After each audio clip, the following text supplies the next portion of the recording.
ओम शांति। 28 नवंबर 2023 के बाप दादा के अनमोल मधुर महावाक्यों में बाबा कहते हैं, मीठे बच्चे, ज्ञान है मक्खन, भक्ति है छाछ। बाप तुम्हें ज्ञान रूपी मक्खन देकर विश्व का मालिक बना देते हैं। इसीलिए श्री कृष्ण के मुख में मक्खन दिखाते हैं। प्रश्न दिया बाबा ने, निश्चय बुद्धि की परख क्या है? निश्चय के आधार पर क्या प्राप्ति होती है? उत्तर में कहा, निश्चय बुद्धि बच्चे समा पर फिदा होने वाले सच्चे परवाने होंगे, फेरी लगाने वाले नहीं। जो समा पर फिदा हो जाते हैं वही रजाई में आते हैं, फेरी लगाने वाले परजा में चले जाते हैं। नंबर 2, धरत पर ये धर्म न छोड़िए। यह प्रतिज्ञा निश्चय बुद्धि बच्चों की है। वे बच्चे परित बुद्धि बन देह सहित देह के सब धर्मों को भूल बाप की याद में रहते हैं। गीतिया बाबा ने, छोड़ भी दे आकाश सिंहासन धरती पर आजा भगवान। शिव भगवान वाच, भगवान कहा जाता है निराकार परम पिता परमात्मा को। भगवान वाच किसने कहा? उस निराकार परम पिता परमात्मा ने। निराकार बाप निराकार आत्माओं को बैठ समझाते हैं। निराकार आत्मा इस शरीर रूपी कर्मेंद्रियों से सुनती हैं। आत्मा को न मेल न फीमेल कहा जाता है, उनको आत्मा ही कहा जाता है। आत्मा स्वयं इन ऑर्गन्स द्वारा कहती है, मैं एक शरीर छोड़ दूसरा लेता हूँ। जो भी मनुष्य मात्र है वह सब ब्रदर्स हैं। जब निराकार परम पिता परमात्मा की संतान है तो आपस में भाई भाई हैं। जब प्रजापिता ब्रह्मा की संतान है तो भाई बहन है। यह हमेशा सबको समझाते रहो, भगवान रक्षक है, भक्तों को भक्ति का फल देने वाला है। बाप समझाते हैं, सर्व का सदगति दाता एक मैं हूँ। सर्व का शिक्षक बन श्रीमत देता हूँ और फिर सर्व का सतगुरु भी हूँ। उनको कोई बाप टीचर गुरु नहीं है। वही बाप प्राचीन भारत का राजयोग सिखलाने वाला है, श्री कृष्ण नहीं। श्री कृष्ण को बाप नहीं कह सकते हैं, उनको देवी गुणधारी सर्व का प्रिंस कहा जाता है। पतित पावन सदगति दाता एक को कहा जाता है। अभी सभी दुखी पाप आत्मा भ्रष्टाचारी हैं। भारत ही सतयुग में देवी श्रेष्ठाचारी था, फिर वह भ्रष्टाचारी आसुरी राज्य होता है। सब कहते हैं, पतित पावन आओ, आकर राम राज्य स्थापन करो। तो अब रावण राज्य है। रावण को जलाते भी हैं, लेकिन रावण को कोई भी विद्वान आचार्य पंडित नहीं जानते। सतयुग से त्रेता तक राम राज्य, द्वापर से कलयुग तक रावण राज्य। ब्रह्मा का दिन सो ब्रह्मा कुमार कुमारियों का दिन। ब्रह्मा की रात सो बीके की रात। अभी रात पूरी हो, दिन आगने आ गया है। गाया हुआ है विनाश काले विपरीत बुद्धि। 3 सेनाएं भी हैं। परम पिता को कहा जाता है beloved most God father, ocean of knowledge. तो जरूर नॉलेज देते होंगे ना। सृष्टि का चैतन्य बीज रूप है, सुप्रीम सोल है, अर्थात ऊंचे ते ऊंचा भगवान है। ऐसे नहीं कि सर्वव्यापी है। सर्वव्यापी कहना यह तो बाप को डिफेम करना है। बाप कहते हैं, गलानी करते करते धर्म गलानी हो गई है। भारत कंगाल भ्रष्टाचारी बन गया है। ऐसे समय पर ही मुझे आना पड़ता है। भारत ही मेरा बर्थ प्लेस है। सोमनाथ का मंदिर, शिव का मंदिर भी यहाँ है। मैं अपने बर्थ प्लेस को ही स्वर्ग बनाता हूँ, फिर रावण नरक बनाता है। राम अर्थात रावण के मत पर चलकर नरकवासी आसुरी संप्रदाय बन पड़ते हैं। फिर उन्हों को बदलकर मैं देवी संप्रदाय श्रेष्ठाचारी बनाता हूँ। यह विषय सागर है, वह क्षीर सागर है। वहाँ घी की नदियाँ बहती है। सत्युग त्रेता में भारत सदा सुखी सॉल्वेंट था। हीरे जवाहरों के महल थे। अभी तो भारत 100% इंसॉल्वेंट है। मैं ही आकर 100% सॉल्वेंट श्रेष्ठाचारी बनाता हूँ। अभी तो ऐसे भ्रष्टाचारी बन गए हैं जो अपने देवी धर्म को भूल गए हैं। बाप बैठ समझाते हैं कि भक्ति मार्ग है छाछ, ज्ञान मार्ग है मक्खन। श्री कृष्ण के मुख में मक्खन दिखलाते हैं, यानी विषव का राज्य था। लक्ष्मी नारायण विषव के मालिक थे, बाप ही आकर बेहद का वर्षा देते हैं, अर्थात विषव का मालिक बनाते हैं। कहते हैं मैं विषव का मालिक नहीं बनता हूँ, अगर मालिक बनो तो फिर माया से हार भी खाने पड़े। माया से हार तुम खाते हो, फिर जीत भी तुमको पानी है। यह 5 विकारों में फंसे हुए हैं, अभी मैं तुमको मंदिर में रहने लायक बनाता हूँ। सतयुग बड़ा मंदिर है, उसको शिवालय कहा जाता है, शिव का स्थापन किया हुआ। कलयुग को वैशाल्य कहा जाता है, सब विकारी हैं। अब बाप कहते हैं देह के धर्म छोड़ अपने को आत्मा समझ मुझ बाप को याद करो। तुम बच्चों की अब बाप से प्रीत है, तुम और कोई को याद नहीं करते हो। तुम हो विनाश काले प्रीत बुद्धि। तुम जानते हो कि श्री श्री 108 परम पिता परमात्मा को ही कहा जाता है।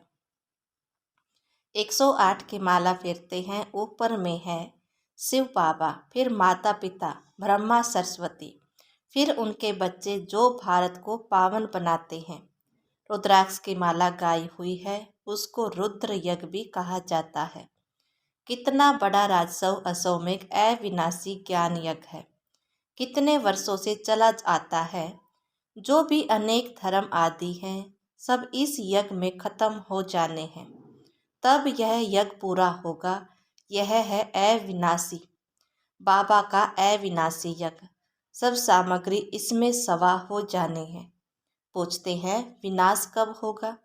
अरे जो स्थापना करते हैं उनको ही फिर पालना करनी होती है। यह है शिव बाबा का रथ। शिव बाबा इसमें रथी है, बाकी कोई घोड़े गाड़ी आदि नहीं है। वह तो भक्ति मार्गी सामग्री बैठ बनाई है। बाबा कहते हैं मैं इस प्रकृति का आधार लेता हूँ। बाप समझाते हैं पहले अव्यभिचारी भक्ति, फिर कलयुग अंत में पूरी व्यभिचारी बन जाती है। फिर बाप आकर भारत को मक्खन देते हैं। तुम विश्व के मालिक बनने के लिए पढ़ रहे हो, बाप आकर मक्खन खिलाते हैं। रावण राज्य में छाछ शुरू हो जाती है। ये सब समझने की बातें हैं। नए बच्चे तो इन बातों को समझ न सके। परम पिता परमात्मा को ही ज्ञान का सागर कहा जाता है। बाप कहते हैं मैं इस भक्ति मार्ग में किसी को भी नहीं मिलता हूँ। मैं जब आता हूँ तब ही आकर भक्तों को भक्ति का फल देता हूँ। मैं लिबरेटर बनता हूँ, दुख से छुड़ाकर सबको शांति धाम सुख धाम में ले जाता हूँ। निश्चय बुद्धि विजयंती, संशय बुद्धि विसंती। बाप समा है उस पर परवाना, कोई तो एकदम फिदा हो जाते हैं, कोई फेरी पहनकर चले जाते हैं, समझते कुछ नहीं। फिदा होने वाले बच्चे जानते हैं बरोबर बेहद के बाप से हमको बेहद का वर्षा मिलता है। जो सिर्फ फेरी पहनकर चले जाते हैं वह तो फिर पर्जा में ही नंबरवार आ जाएंगे। जो फिदा होते हैं वह वर्षा लेते हैं नंबरवार पुरुषार्थ अनुसार। पुरुषार्थ से ही प्रलाब्ध मिलती है। ज्ञान का सागर एक ही बाप है। फिर ज्ञान पराय लोप हो जाता है, तुम सदगति को पा लेते हो। सत्युग त्रेता में कोई गरु गोसाई आदि नहीं होते। अभी सब उस पाप बाप को याद करते हैं, क्योंकि वह है ओशन ऑफ नॉलेज, सबकी सदगति कर देते हैं। फिर हाहाकार बंद हो जाए, जय जयकार हो जाती है।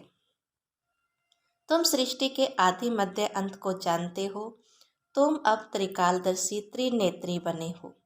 तुमको रचता और रचना के आदि मध्य अंत की सारी नॉलेज मिल रही है। यह कोई दंत कथा नहीं है, गीता है भगवान की गाई हुई, परंतु श्री कृष्ण का नाम डाल खंडन कर दिया है। तुम बच्चों को अब सबका कल्याण करना है। तुम हो शिव शक्ति सेना। वंदे मातरम गाया हुआ है, वंदना पवित्रता की ही की जाती है। कन्या पवित्र है तब उनकी वंदना करते हैं। ससुर घर गई और विकारी बनी तो सबको माथा टेकती रहती है। सारा मदार पवित्रता पर है। भारत पवित्र घरस धर्म था, अभी अपवित्र घरस धर्म है। दुख ही दुख है, सतयुग में ऐसा नहीं होता। बाप बच्चों के लिए हथेली पर बहिष्त ले आते हैं। गृहस्थ व्यवहार में रहते बाप से जीवन मुक्ति का वर्षा ले सकते हो। घर बार छोड़ने की कोई बात नहीं है। सन्यासियों का निवृत्ति मार्ग अलग है।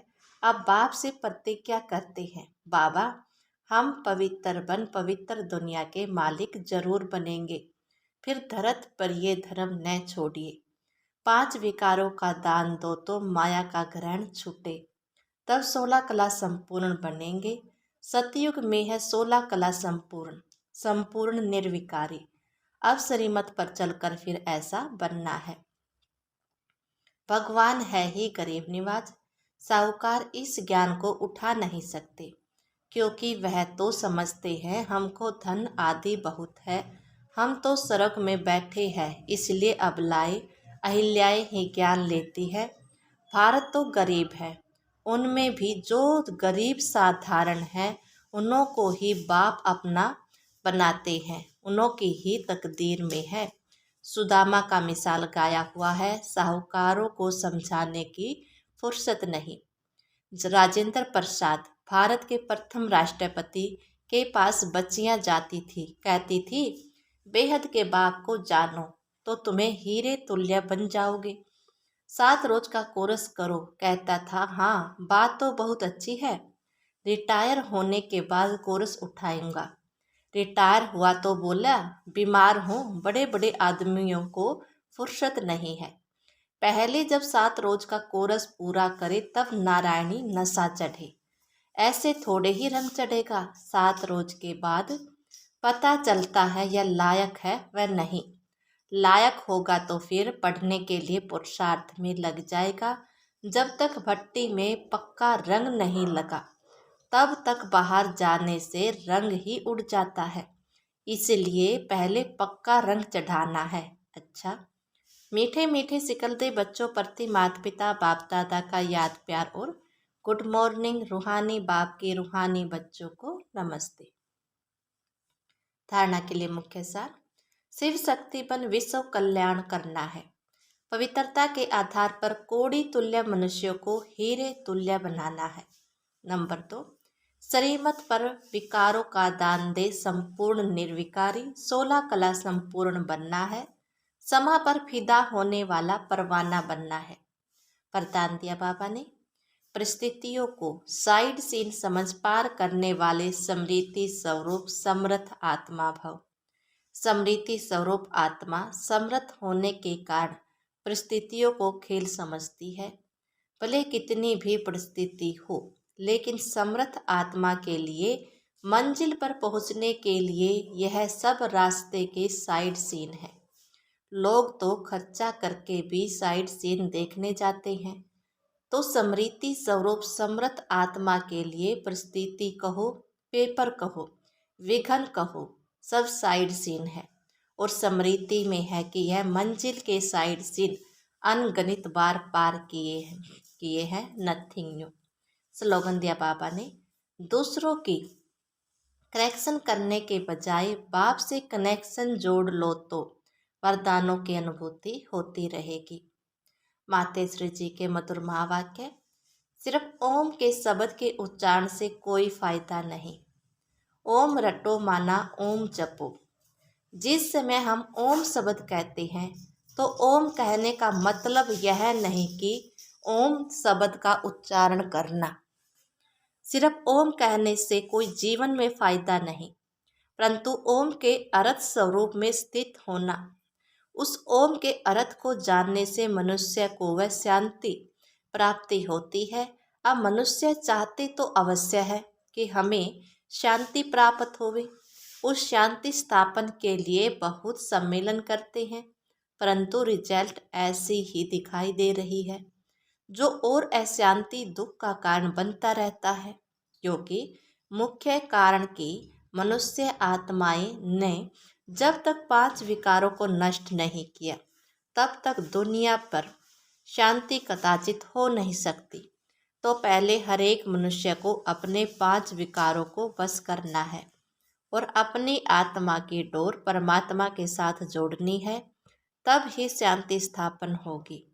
तो मनुष्य अपने आप से पूछे, मैंने अपने 5 विकारों को नष्ट किया है, उनको जीतने का प्रयत्न किया है। अगर कोई पूछे तो हम अपने 5 विकारों को वश कैसे करें, तो उनको यह तरीका बताया जाता है कि पहले उनको ज्ञान और योग का वास धूप लगाओ और साथ में परम पिता परमात्मा के महावाक्य हैं, मेरे साथ बुद्धि योग लगाए, मेरे बल को लेकर मुझे सर्वशक्तिमान प्रभु को याद करने से विकार हटते रहेंगे। अब इतनी चाहिए साधना जो खुद परमात्मा आकर हमें सिखाता है। अच्छा, ओम शांति।